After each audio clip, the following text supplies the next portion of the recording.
All right, let's get right into it.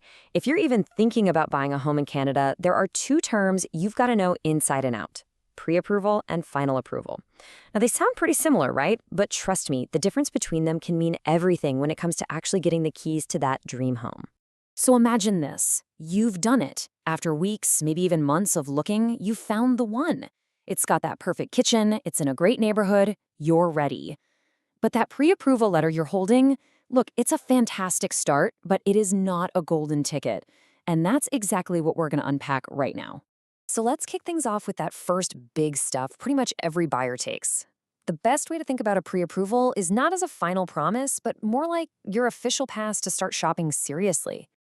So what exactly is this piece of paper that realtors always tell you to get before they'll even show you a place? What's the big deal? Okay, here are the key words: cursory and unverified. All it means is that you've told the lender what you make, what you owe, and they've done a quick, basic check on your credit. Based on that, and pretty much that alone, they give you an estimate of how much they might be willing to lend you. And this quote just nails it. A pre-approval is simply an estimate. It is not a promise. It's really just the lender saying, hey, from what you've told us, things are looking pretty good. But, and this is a big but, the real, in-depth look hasn't even begun. Now, don't get me wrong, getting pre-approved is still an absolutely crucial first step. I mean, it tells you what your budget actually is, it shows sellers that you're not just window shopping, and maybe best of all, you often get to lock in an interest rate for up to 4 months. So if rates creep up while you're looking for a house, you're protected. It gives you some serious confidence. So let's move on. You've used that pre-approval, you found the perfect house, and your offer was accepted. Awesome. But now the real work starts. Welcome to the final approval process. I like to call it the deep dive. This is a really important point on the timeline. See, the pre-approval, that's all about you, the buyer, in a general sense.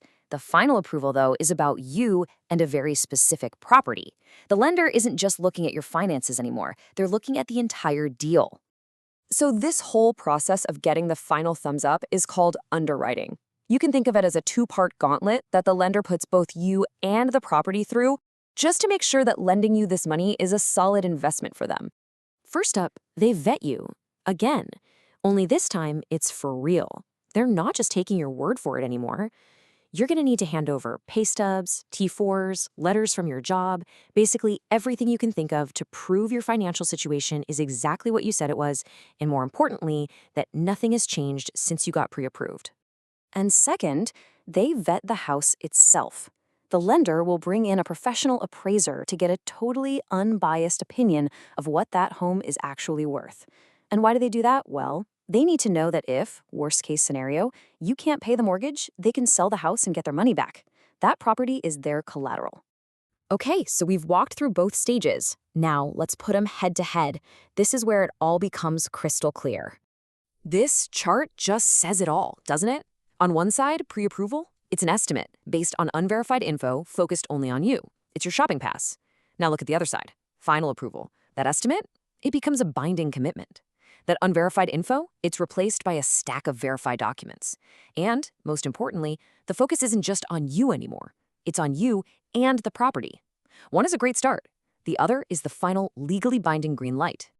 So what does all of this actually mean in the real world? You know, when you're standing there, pen in hand, heart pounding, ready to make that offer?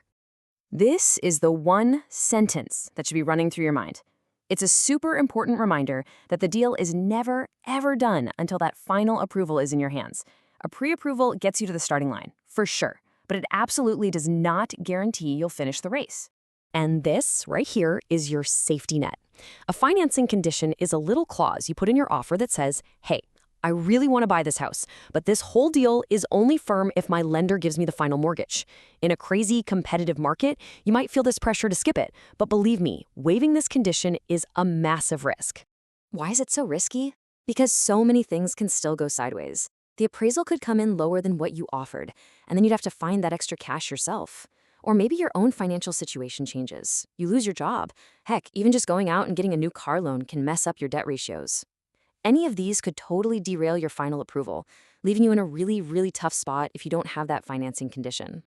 So look, the goal here isn't to scare you, it's to prepare you.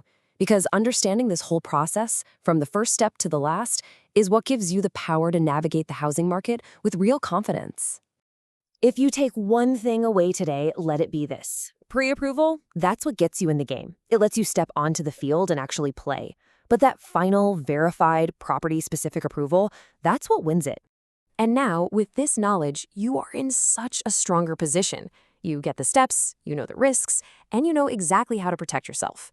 Buying a home is a huge journey, but now you're just that much more equipped to take that next big, exciting step.